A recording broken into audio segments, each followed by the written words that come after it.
Hey guys, today I'm going to be showing you how I get my low-tuned guitars to sit in the mix. This was a suggestion from someone in my Discord server, so if you want to join that, link is in the description. But anyway, no more time wasted, let's just get right into it. If you saw my triple drop eighth all video, this is basically just from that, and this is what it sounds like right now.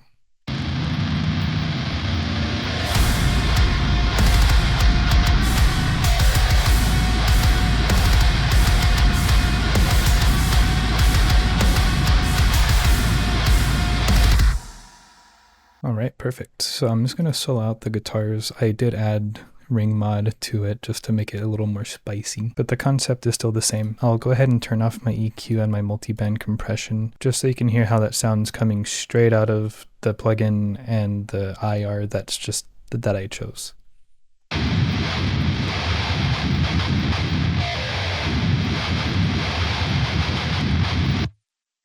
And it sounds pretty harsh. I do want to stress how important it is to find the proper cab. So I'm using GGD contenders here. I'll just go through a few cabs, just play through it, and you'll hear just how important the right cab in general will just be for that sound.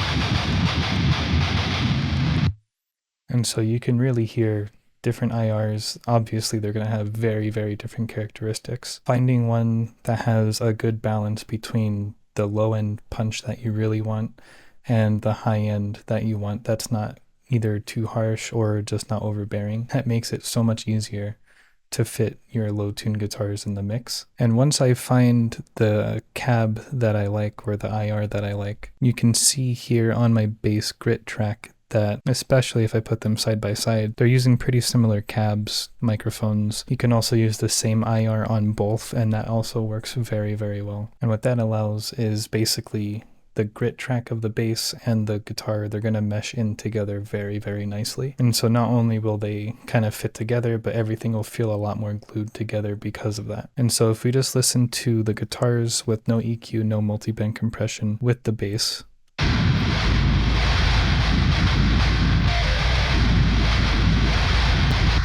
you can kind of see what I mean by them sounding more together. Going back to the guitar processing, I just turned these off because it will just be easier to explain my thought process behind them rather than having to find them all again. Again, with the soloed guitar, I'm going to enable these one by one, solo them out just so you have an idea of what I'm looking for when I'm cutting something. So starting with the sub.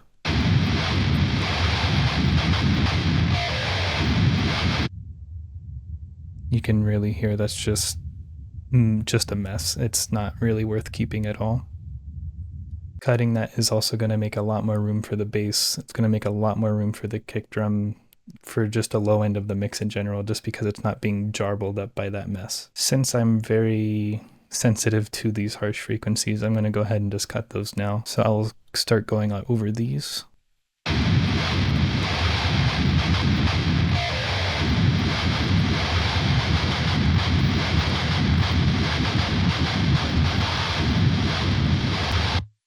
And those soloed out are going to be quite literally hell, so just a disclaimer.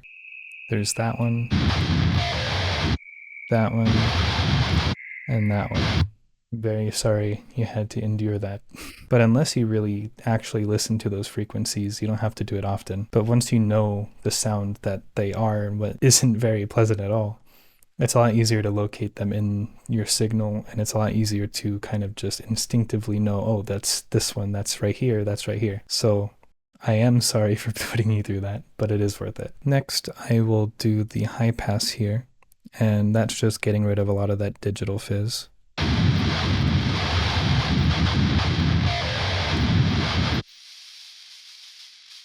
Just a lot of pretty grossness up there. I did a little dip around 930.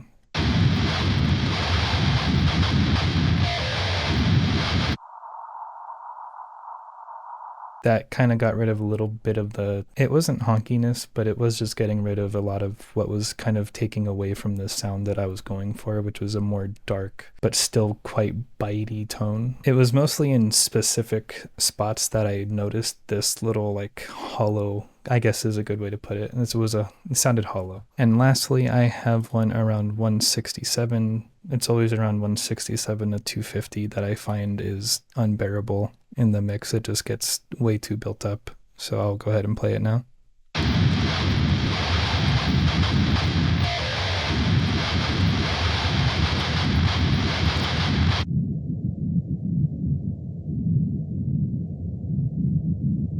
So there you can see that it was basically like what was happening at the 930-ish range, where it was just kind of hollow, like a really low whistle. That was just, it's not good to have in your signal whatsoever, especially when you have bass, especially when you have the kick drum around that area. It'll take away a lot of the impact from those instruments, so just cut it. Next, moving on to the multiband compressor, I did a pretty wide cut here, and it's not necessarily on the palm mute area, but it is on the sub section of the signal. So I'll go ahead and play it now.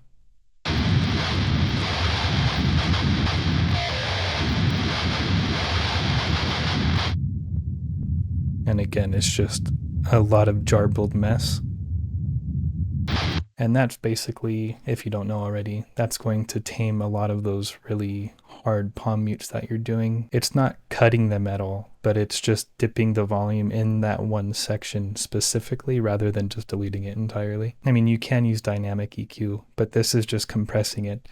So it's making it more consistent in that low end. So rather than cutting it, you're just bringing the volume of it down to the threshold that you want when you want it. So all of the low end is still going to be there, only on the palm mutes or where it's really extreme, it's going to duck it a little bit and give it more punch. So you throw that all together and you get something that sounds like this.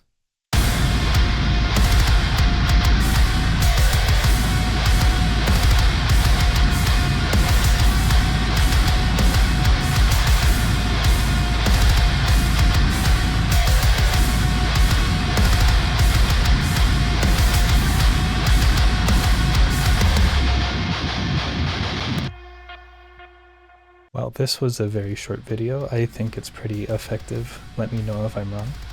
If you have any suggestions or anything that you want me to go over, just let me know in the comments as well. I'm always open to suggestions, either in the comments, Discord server, Instagram, wherever. If you want to check out my band, it's going to be in the end card somewhere soon, and I will see you guys next time.